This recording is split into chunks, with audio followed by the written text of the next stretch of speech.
Thank you very much, Mr. Chairman. I think one of the problems with the solution along the lines of what you have described arises from the fact that, of course, the only Congress we control is the one that we're a member of. And it would, we're not so sure about that. And we're not so sure about that.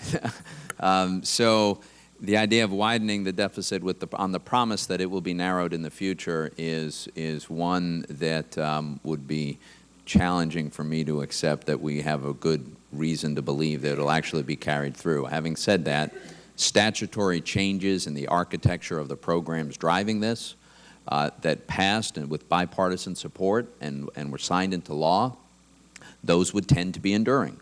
And I think that we could have some reason to be confident that such changes that would go into effect, not tomorrow or even next year, but years down the road, could in fact solve the problem and would be credible if they were done that way. Just quickly on this vein, though, in this discussion that you had with the chairman, I think sometimes there's a suggestion that from the point of view of economic growth, government spending and lower taxes are somehow equivalent because from a sort of Keynesian demand side, they both provide a stimulus that generates economic growth.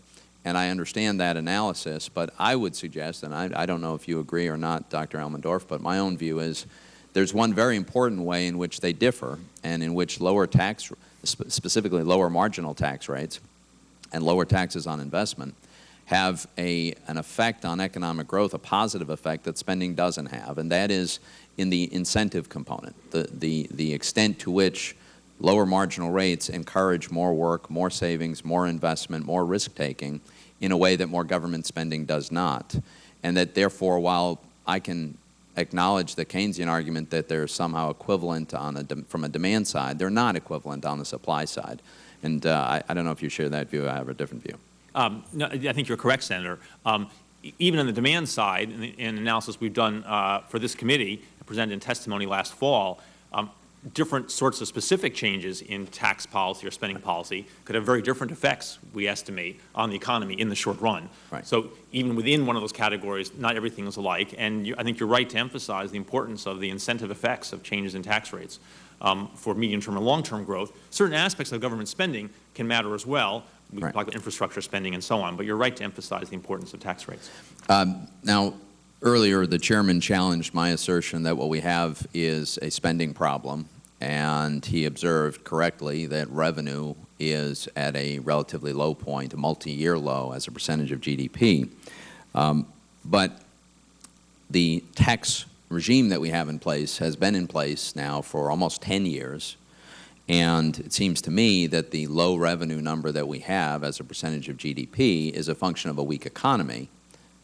Slow growth, lesser output, far more people unemployed and therefore not paying taxes, and that is by far the main driver of why we don't have greater revenue coming from the current rate structure. Is it your view that the economic slowdown has been a big driver of the decline in revenue as a percentage of GDP?